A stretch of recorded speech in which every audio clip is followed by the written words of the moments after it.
ഒരു സ്ട്രോക്ക് എന്ന് പറയുന്നത് പല തരത്തിലുള്ള സിംറ്റംസ് ആയിരിക്കും ഒരു പേഷ്യൻ്റ് ഉണ്ടാവും. ക്ലാസിക്കലായിട്ട് പറയുമ്പോൾ പക്ഷാഘാതം, ഒരു ഭാഗം തളർന്നു പോവുക, കയ്യോ കാലോ, അതേപോലെ നാക്ക് കുഴച്ചിൽ വരാം, ചുണ്ട് കോടി പോവുക. അപ്പം ഇങ്ങനത്തെ ഒരു ബോഡിയിൽ ഒരു സൈഡിൽ തരിപ്പ് ഉണ്ടാവുക പെട്ടെന്ന്. അപ്പം ഇങ്ങനത്തെ സിംറ്റംസ് തുടങ്ങുമ്പോൾ ചിലപ്പം ഫുള്ളായിട്ട് തുടങ്ങില്ല, ഒരു ചെറിയ ചെറിയ ഒരു സിംറ്റംസ് ആയിട്ടായിരിക്കും ചെറിയൊരു തരിപ്പ്, ചെറിയൊരു ബലക്കുറവ്. അപ്പം ഇങ്ങനത്തെ ബലക്കുറവൊക്കെ വരുമ്പോൾ ആൾക്കാർ ആദ്യം ഒന്ന് വെയിറ്റ് ചെയ്യും, ഇതെന്താ ഇത്, അതായത് ഇത് കൂടുവോ കുറയോ എന്നൊരു ചിന്തയിലായിരിക്കും ആൾക്കാർ.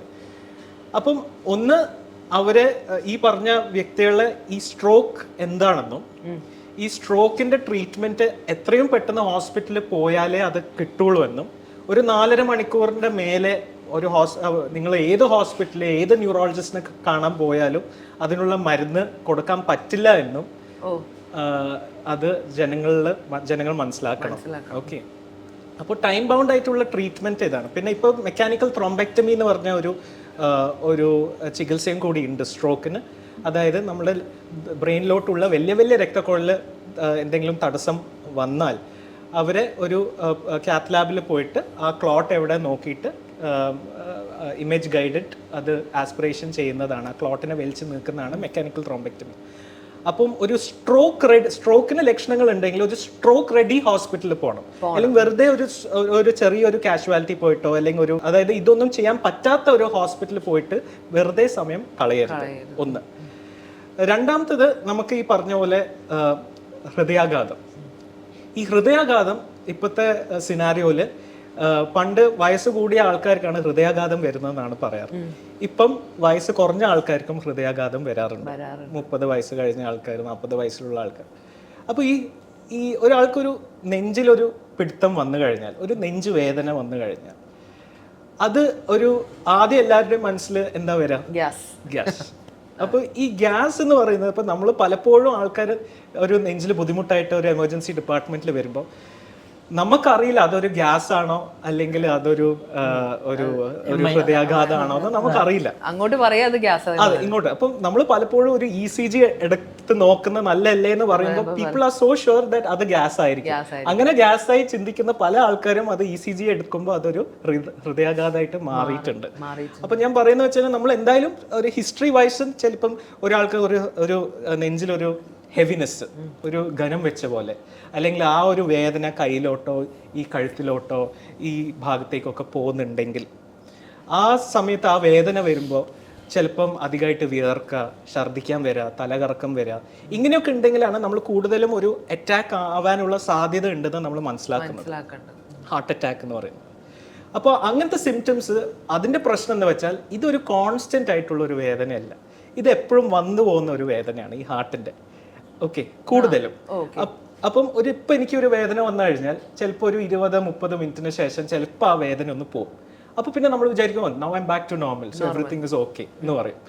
പക്ഷെ പിന്നീട് ഒരു കുറച്ച് നേരം കഴിഞ്ഞിട്ടായിരിക്കും വീണ്ടും ഒരു വേദന വരുന്നത്. അപ്പം ചിലപ്പോൾ വന്നു പോകുന്ന വേദനകളായിരിക്കും. അപ്പം നമ്മൾ ആ ഒരു കാരണത്താലും ചിലപ്പം ചികിത്സ നമ്മൾ ഡിലേ ചെയ്യും. അതായത് കുറച്ച് കഴിഞ്ഞാൽ ശരിയായിരിക്കും, ഇത് ഗ്യാസ് ആയിരിക്കും എന്ന് തോന്നും.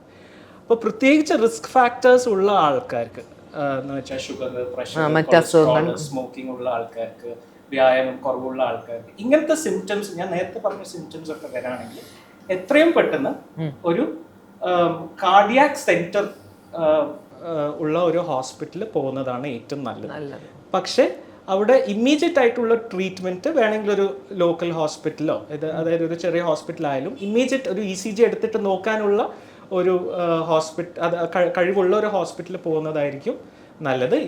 കാരണം ഒരു കാർഡിയാക് റെഡി ഹോസ്പിറ്റലിലേക്ക് പോകുന്ന മുമ്പ് ചിലപ്പം ഇനീഷ്യലി കൊടുക്കേണ്ട ചില മരുന്നുകളൊക്കെ കൊടുത്തിട്ടാണ് അവർ റെഫർ ചെയ്യുന്നത്. ഇതാണ് അതും, that is also A time bound treatment. അതേപോലെയാണ് പോയ്സണിങ്സ്. പല തരത്തിലുള്ള പോയ്സണിങ്സ് ആയിട്ട് വരാറുണ്ട്. ഇപ്പോൾ കീടനാശിനി പോയ്സണിങ്സ്, ഇപ്പം റാറ്റ് പോയ്സൺ, പല തരത്തിലുള്ള പോയ്സൺസ് ഉണ്ട്. ചിലപ്പം ചില ആൾക്കാർ ഓവർഡോസ് ആയിട്ട് മരുന്നൊക്കെ കഴിച്ചിട്ട് വരാം.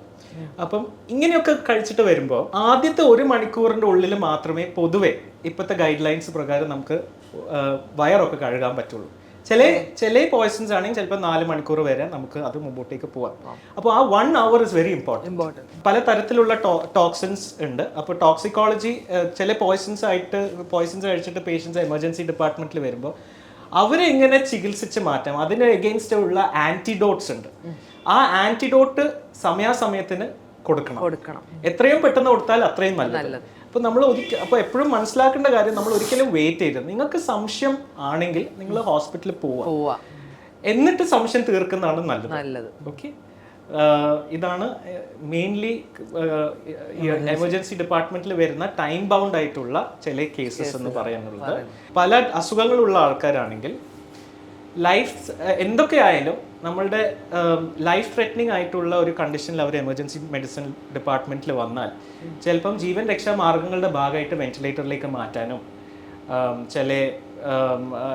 ചിലപ്പം BP കുറഞ്ഞ അവസ്ഥയിൽ BP കൂട്ടാനുള്ള കാര്യങ്ങൾ ചെയ്യാനും ചില എമർജൻസി ലൈഫ് സേവിങ് പ്രൊസീജിയേഴ്സ് ചെയ്യാനും പ്രാപ്തരായിട്ടുള്ള ഒരു ടീമായിരിക്കും ഒരു എമർജൻസി ഡിപ്പാർട്ട്മെന്റിൽ ഉണ്ടാവുന്നത്. ഓക്കെ, പിന്നെ നമ്മളെപ്പോഴും ഞാൻ പറയാത്തൊരു കാര്യമാണ് ആക്സിഡൻസ്. റോഡ് ട്രാഫിക് ആക്സിഡൻസ് അല്ലെങ്കിൽ ഒരാൾ മേലുന്ന ഹൈറ്റിൽ നിന്നൊക്കെ ഒരു വീണ് കഴിഞ്ഞാൽ, അതിപ്പം കുട്ടിയായാലും അഡൽട്ട് ആയാലും, അത് എല്ലാവർക്കും അറിയാം, അതൊരു എത്രയും പെട്ടെന്ന് ഹോസ്പിറ്റലിൽ എത്തിക്കണം എന്നറിയാം.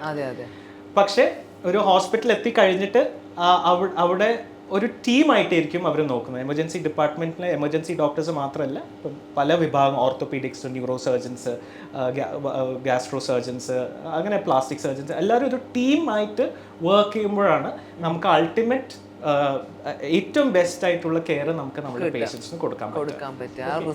റിസൾട്ടും അതെ. ഈ outcome will all depend on how good your team effort.